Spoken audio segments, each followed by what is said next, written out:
Students, this is chapter 2 for science NCERT standard 10th. It is acids, bases and salts. हमें पता है कि chemical जो है वो 3 नेचर्स के होते हैं, राइट। केमिकल के बेसिकली 3 नेचर्स होते हैं, 3 टाइप के केमिकल्स होते हैं। एक होते हैं एसिडिक नेचर के, दूसरे होते हैं neutral and third one is basic. Acidic और बेसिक, राइट, दोनों को अगर हम नेगेटिव और पॉजिटिव इंटीजर समझें, से इट फॉर एसिडिक नेचर -5 है और बेसिक नेचर +5 है, राइट। अगर दोनों को हम ऐड कर देंगे,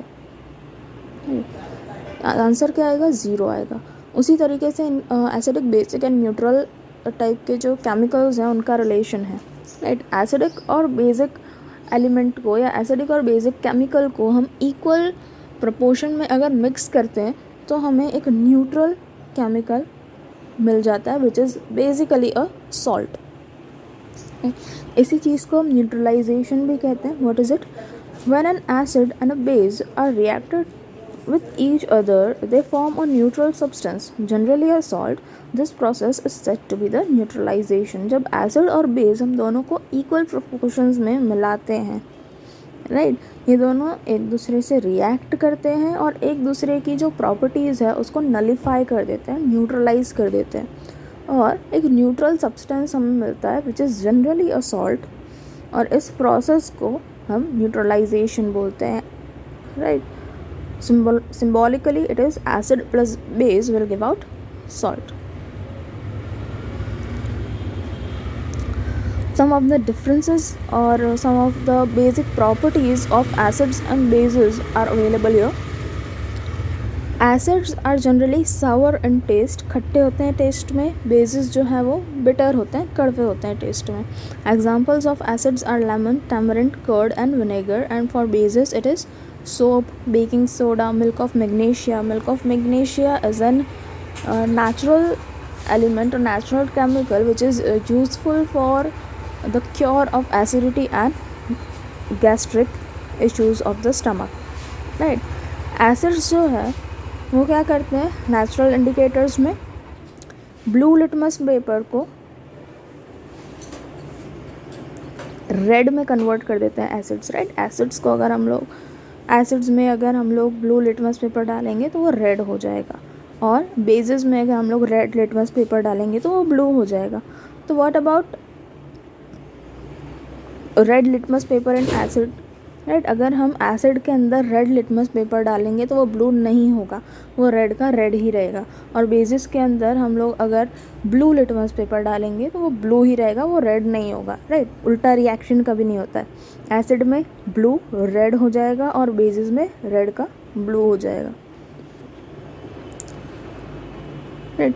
एसिड्स को जब हम पानी के अंदर डिज़ोल्व करते हैं, राइट, वो H+ आयंस रिलीज़ करते हैं, और जब बेसिस को हम पानी के अंदर डिज़ोल्व करते हैं वो OH- आयंस रिलीज़ करते हैं, राइट। हमें पता है कि HCl को अगर हम लोग पानी में डिज़ोल्व करेंगे तो क्या होगा? H+ और Cl- जो है आयंस रिलीज़ होंगे, राइट। जनरली ऐसे ही होता है। H2SO4 को करेंगे तो क्या होगा? H+ और SO4 - आयन रिलीज़ होगा। HNO3 तो H+ और NO3- आयन रिलीज़ होगा, and so on.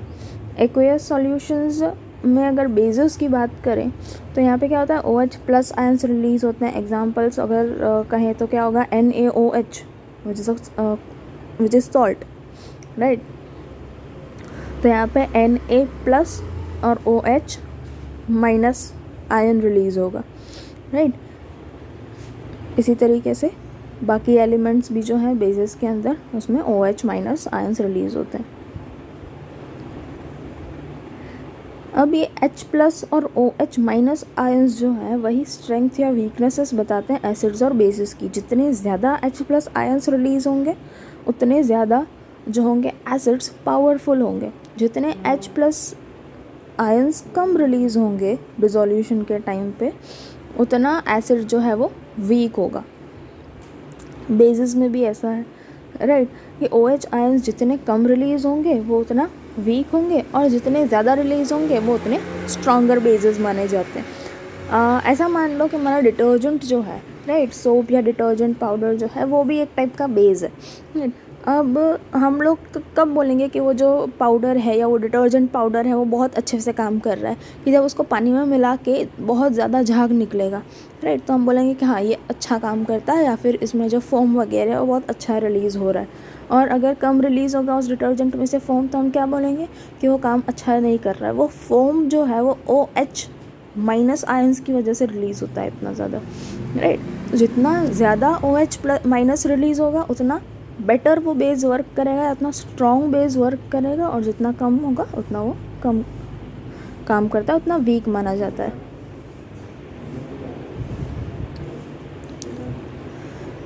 Here are some natural sources of acids. Vinegar से हमें क्या मिलता है?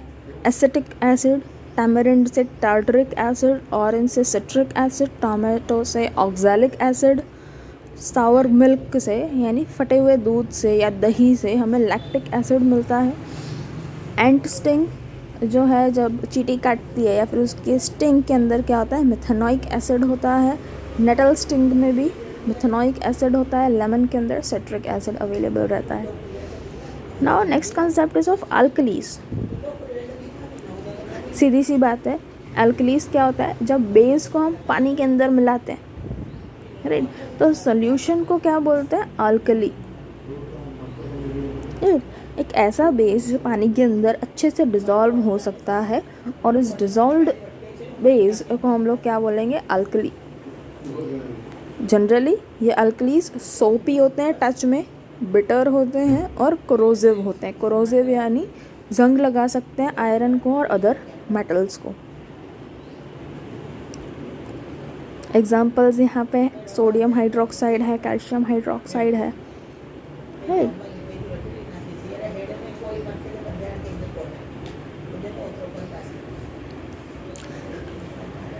अब एसिड्स और बेसिस की केमिकल प्रॉपर्टीज़ क्या है कि एसिड्स जो है रिएक्शन विथ मेटल, जब एसिड को मेटल के साथ रिएक्ट करते हैं तब वो क्या देता है? Salt plus H2 gaseous form में रिलीज़ करता है।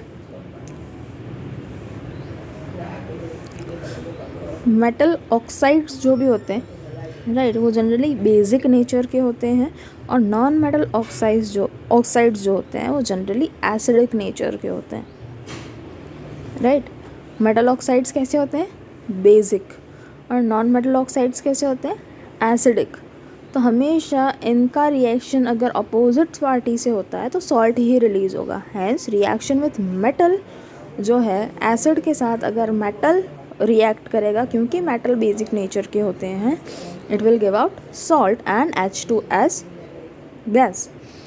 बेस की बात करें तो वहाँ भी ऐसा ही है, अगर वो मेटल के साथ रिएक्ट करेगा तो वो सॉल्ट गिव आउट करेगा। Acid with metal oxide, salt plus water. Base with non metal oxide, salt plus water. बिल्कुल न्यूट्रल रिएक्शन होगा यहाँ पे, right. Acid plus metal carbonate और मेटल बाइकार्बोनेट क्या देगा? Salt plus water plus CO2। क्यों CO2 यहाँ पे ऐड हुआ? क्योंकि ये मेटल कार्बोनेट और बाइकार्बोनेट है, राइट। कार्बन के मॉलिक्यूल्स यहाँ पे अवेलेबल हैं, हैंस वो जो कार्बन है वो अलग से गैसियस फॉर्म में रिलीज़ हो जाएगा। बेसिस जो हैं वो जनरली कार्बोनेट्स के साथ रिएक्ट नहीं करते हैं, cause they have similar properties.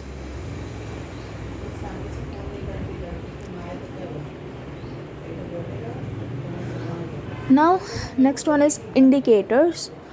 Those chemicals or substances which help to detect nature of the other chemicals are known as indicators, right?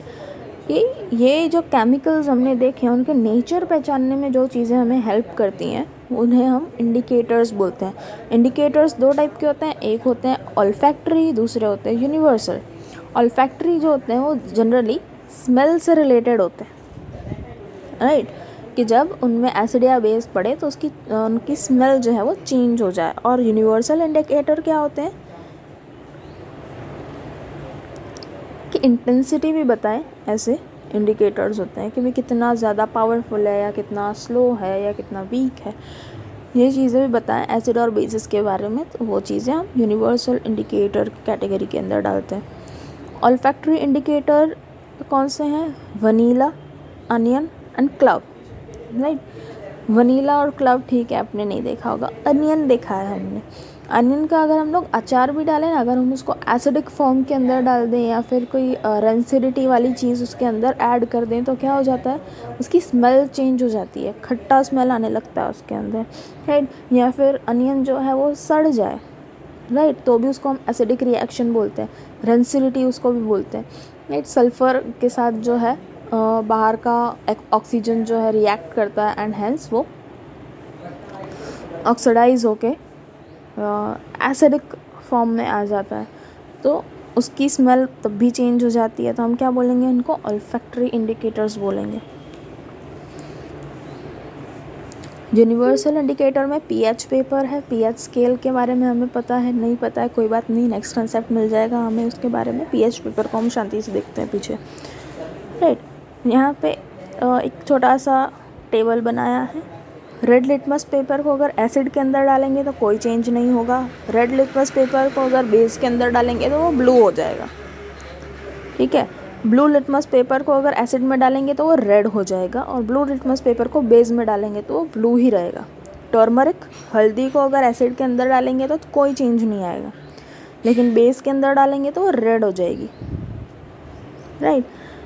Phenolphthalein को अगर एसिड के अंदर डालेंगे तो कोई चेंज नहीं आएगा, लेकिन बेस के अंदर डालेंगे तो पिंक हो जाएगा।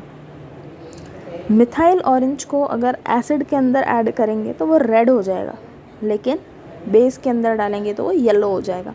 Methyl orange is one and only indicator जो दोनों केसेस में कलर चेंज करता है, राइट। एसिड के अंदर जाके रेड और बेस के अंदर जाके yellow, right. That's for the day.